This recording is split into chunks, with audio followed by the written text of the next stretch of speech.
I don't even know where to start with this. I've typed this out like 4 times already and keep deleting it because it sounds insane. But I need to tell someone, and I can't tell my wife yet because she's already barely holding it together, and I don't want to make it worse. Okay.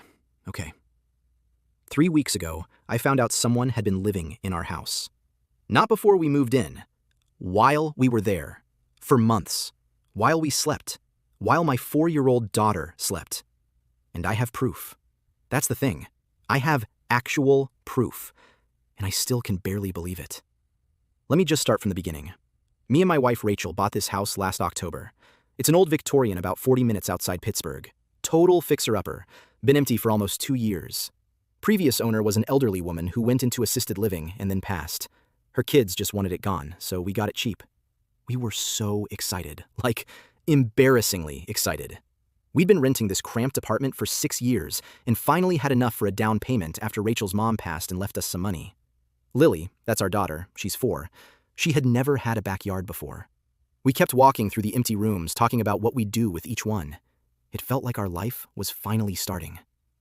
The first month was good. Great, actually. We painted Lily's room lavender. I started working on the floors. Rachel planted bulbs in the front yard. Just normal new homeowner stuff. I should mention the house has this crawl space that runs along the back of the second floor. The home inspector pointed it out when we bought the place. Said it was normal for old houses, something about how the roof line was built. There's an access panel in our bedroom closet, but it was painted shut. He said there was nothing back there but insulation and dust. I never thought about it again. Why would I? Things started getting weird around Thanksgiving. The first thing was this thump I heard one night. Rachel and Lily were at her sister's. I was home alone sanding the floors. Around 10 p.m., I heard this thump from inside the wall. I stopped and listened, and it was quiet. So I figured, old house, whatever, they make noises. Went back to work. Then I heard it again, louder, and it was coming from right next to that crawl space panel. I literally said, "Hello?" out loud like an idiot. Nothing. I convinced myself it was a raccoon or something that got in through the roof, made a mental note to call pest control, and forgot about it. But I didn't sleep well that night. Kept waking up thinking I heard something above me. Over the next few weeks, things kept happening. Little things. The kind of stuff you explain away because the alternative is crazy. Food would disappear faster than it should. A box of crackers I just opened would be almost empty the next day. I thought Rachel was snacking. She thought I was. We actually had a small argument about it, which is so stupid looking back. Sometimes I'd come home and swear the furniture was slightly different, like a chair moved 2 inches. I know how that sounds. I thought I was just tired. Then Lily started talking about the man in the wall. Kids say weird stuff, I know. She had an imaginary friend for like 6 months when she was 3, but this felt different. She'd point at our bedroom wall, the one with the crawl space, and just say, "The man is watching." Very matter-of-fact about it. We told her there was no man. She stopped mentioning it after a few days, and we thought, okay, weird phase, whatever. The night everything changed was a Wednesday, I think. Rachel was at book club. I was home with Lily. Put her to bed around 8, went downstairs to watch TV. Around 10:30, I heard her crying. I ran upstairs expecting a nightmare, but she wasn't in bed. She was standing in the corner of her room, facing the wall. Just standing there, completely still. "Lily? What's wrong?" She turned around, and her face was just... I've never seen her look that scared. Ever. "He was in my room, Daddy. The man from the wall. He was standing by my bed." I searched the whole house. Every closet, under every bed, the basement, the attic. Nothing. But when I checked our bedroom closet, I noticed the paint around that access panel was cracked. Not old cracking, fresh cracking, like someone had been opening it. I didn't tell Rachel when she got home. I don't know why.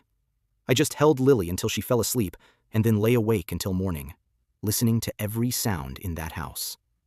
Next day, I called in sick to work, told Rachel I had a migraine. After she left with Lily, I got a flashlight and a screwdriver and pried open that panel. The crawl space was bigger than I expected, maybe 30 feet long, about 4 feet high. Enough room to move around if you were crawling. Someone had been living in there. There was a sleeping bag, a pillow, empty water bottles, food wrappers, those same crackers that kept disappearing. And photographs. Dozens of them, printed on regular paper, pictures of us, of my family. Some through windows, but some from angles that could only be from inside the house. There was a picture of Rachel cooking dinner taken from the kitchen doorway. There was a picture of me sleeping. There was a picture of Lily in her bed, taken from like 3 feet away. I don't really remember what happened next.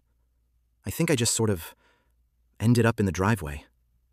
I threw up on the pavement. I couldn't breathe. Someone had been living in our walls, coming out at night, watching us, taking pictures of my daughter while she slept. For months.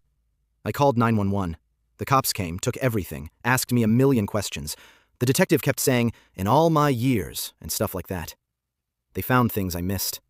A tiny hole drilled through the wall that looked into our bathroom. Scratches on the inside of the panel like someone was marking days. They found a journal. The police have it now. They wouldn't let me read the whole thing, but the detective told me some of it. He'd been there almost 4 months, since before we even moved in.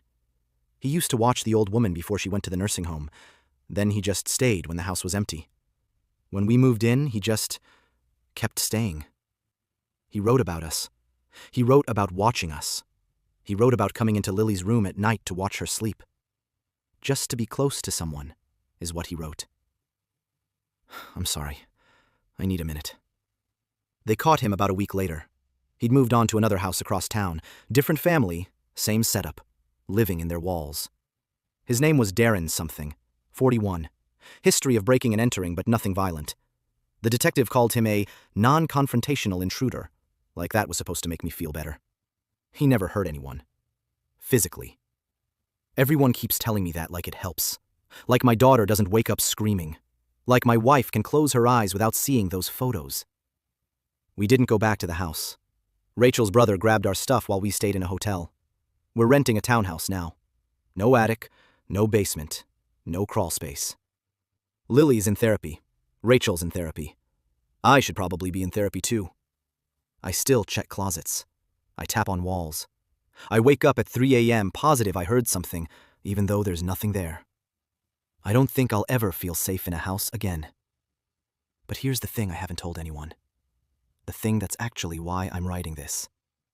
Police found his journal, found his sleeping bag, found those photos.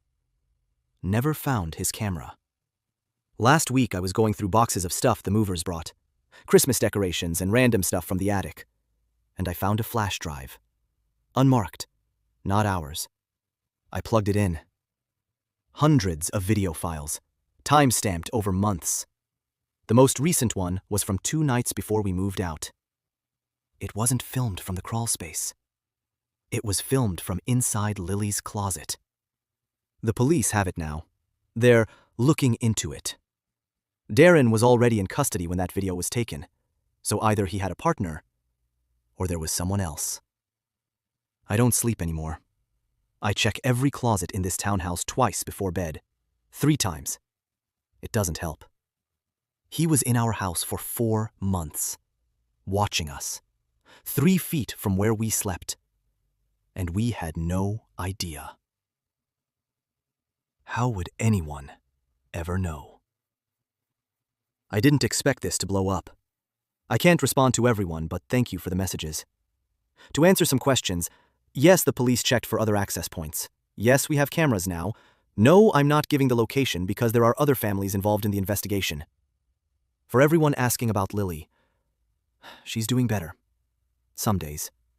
She still won't sleep alone, but her therapist says that's normal. We're taking it one day at a time. And to the people saying this is fake, I genuinely wish you were right. I wish I made this up. I wish I could go back to 3 weeks ago when I thought the weirdest thing about my life was that we kept running out of crackers. I'll update if anything happens with the investigation. Thanks for listening. I really needed to get this out.